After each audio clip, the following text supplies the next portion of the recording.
दोस्तों, बिहारी खाना चैनल में एक बार आपका फिर से स्वागत है। दोस्तों, मौसम बरसात का हो तो आप लोगों को सबसे ज्यादा क्या पसंद आता है खाने में? गेस करें कि मुझे भी वही खाना है और आपको भी वही खाना है। तो आज सभी के लिए मैं बनाने जा रही हूँ प्याज के पकौड़े। बरसात के मौसम में प्याज के पकौड़े और चाय का मजा बहुत ही लाजवाब है। इसका अल्टीमेटम एक टेस्ट है अपना। तो दोस्तों, आज मैं शुरू कर रही हूँ पकोड़े बनाना। तो देखते हैं पकोड़े बनाने के लिए हमें क्या क्या चाहिए। मैंने सभी सामग्री यहाँ पे तैयार कर लिया है। एक बड़े आकार का प्याज कट कर लिया है। धनिया पत्ता, हरा धनिया कट कर लें। थोड़ा सा ये ऑप्शनल है, अगर आपको टेस्ट में अच्छा लगे तो हरा धनिया पत्ता दें, अदरवाइज बिना धनिया पत्ता के भी बना सकते हैं। कई लोग कसूरी मेथी भी पकौड़े में डालना पसंद करते हैं, तो जो आपको अच्छा लगे वो डाल लें। एक मध्यम आकार का मिर्ची, हरी मिर्ची यानी कि, तो मैंने मिर्चियों के साथ ही यहाँ पर ले लिया है हाफ कप बेसन। हाफ कप बेसन ले लें, इसमें हमें जितनी जरूरत पड़ेगी उसके अकॉर्डिंग डालेंगे। हींग ले लिया है मैंने यहाँ पर चुटकी भर। हींग भी ऑप्शनल होता है दोस्तों, इससे हमारी पाचन अच्छी होती है। अजवाइन 1/4 टेबल स्पून, लाल मिर्च पाउडर 1/4 टेबल स्पून, हल्दी पाउडर 1/4 टेबल स्पून और नमक स्वाद अनुसार ले लें। यानी यहाँ पे मैंने हाफ टेबल स्पून नमक ले लिया है। इन सभी को हम एक बर्तन में मिला लेंगे और यहाँ पे मैंने कढ़ाई में तेल गर्म होने के लिए पहले ही रख दिया है। अगर दोस्तों आपको साथ में चाय का भी मजा लेना है तो एक साथ आप चाय भी दूसरे गैस पे डालकर बना सकती हैं। तो सबसे पहले मैं इसमें प्याज डाल लूंगी। ध्यान रहे दोस्तों, हमें प्याज एकदम बारीक काटना है, इस तरह से एकदम बारीक कटा हुआ हो प्याज, एकदम इस तरह का। तो प्याज ले लें, धनिया पत्ता और हरी मिर्ची ये सब भी हम इसमें ऐड कर देंगे।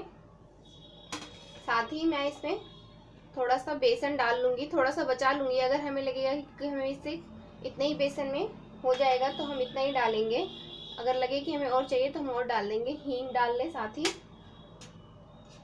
और इसमें नमक, अजवाइन, ये सारे मसाले भी साथ के साथ हम डाल लेंगे। दोस्तों, अगर आप इसे नमक डाल के प्याज को पहले ही छोड़ना चाहते हैं उससे भी सॉफ्ट हो जाएगा। अदरवाइज आप थोड़ा सा पानी भी डालकर इन सभी सामग्री को अच्छे से हम मिला लेंगे। थोड़ा सा बेसन और जाएगा तो इसलिए मैं थोड़ा सा और डाल रही हूँ, और इसमें थोड़ा सा हम पानी डाल लेंगे इस तरह से, और इन सबको अच्छे से हाथों को वॉश करके मिला लें।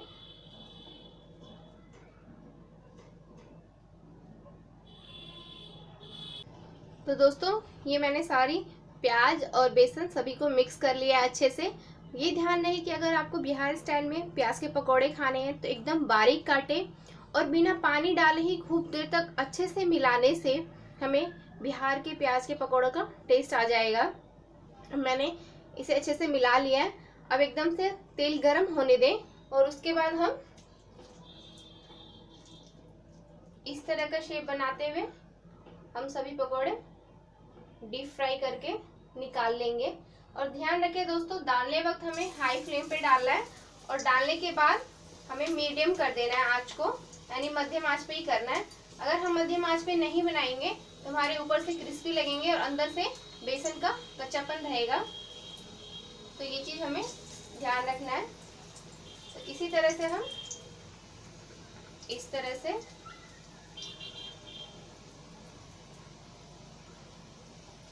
इसे इस तरह से हाथों से, और इस तरह से हम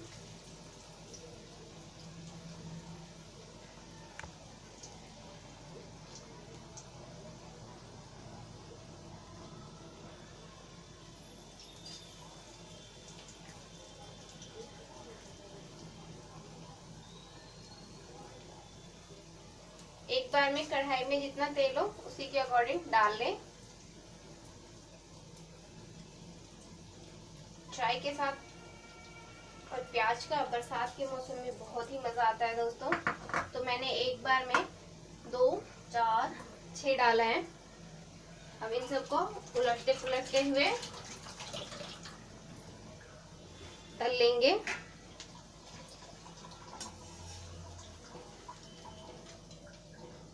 मीडियम मीडियम ही रखेंगे फ्लेम। जो हो जाए उन्हें इस तरह से पलट के एक बार कैंची से इस तरह से प्रेस कर ले, ताकि ये बीच से मोटा ना रहे।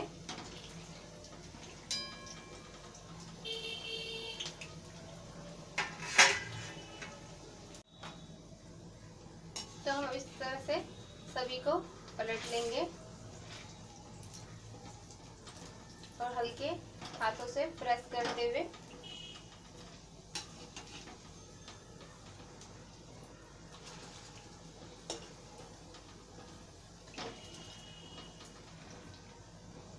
एकदम हम क्रिस्पी होने तक इसे फ्राई कर लेंगे।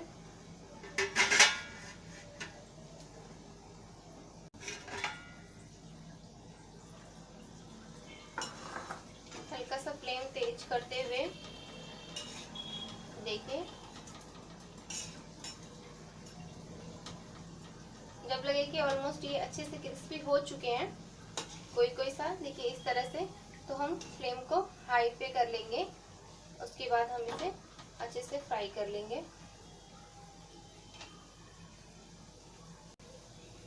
तो दोस्तों देखिए इस तरह से ये सारे क्रिस्पी फ्राई हो चुके हैं।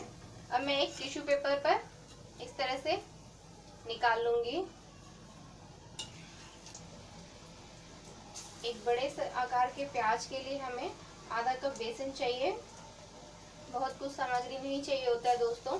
और ये हमें बरसात हो या जैसा भी मौसम हो, अगर हम प्याज के पकौड़ों का नाम सुने तो हमारे मुंह में सुनते ही पानी आ जाता है। तो दोस्तों अगर आपको मेरी ये रेसिपी पसंद आए तो ज़रूर ट्राई करें, अपने फ्रेंड्स और फैमिली में शेयर करें।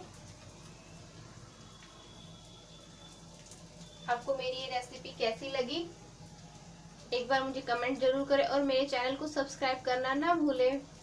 Thank you for watching.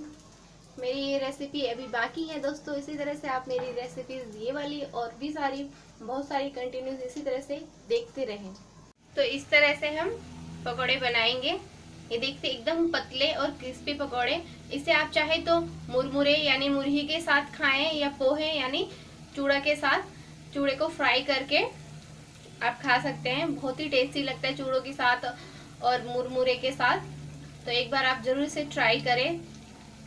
तो दोस्तों इसी तरह से हमारी सारी प्याजी बनकर तैयार है। दोस्तों आप इसको चाहे तो ग्रेवी बनाकर भी इसका मजा ले सकते हैं। राइस के साथ खाने में, रोटियों के साथ, राइस के साथ बहुत ही अच्छा लगता है। अगर आप वो भी रेसिपी मेरे से देखना चाहते हैं तो मुझे कमेंट करें, मैं जरूर शेयर करूंगी आपको इसकी ग्रेवी वाली रेसिपी। तो हमारे सारे प्याज के पकौड़े बनकर तैयार है।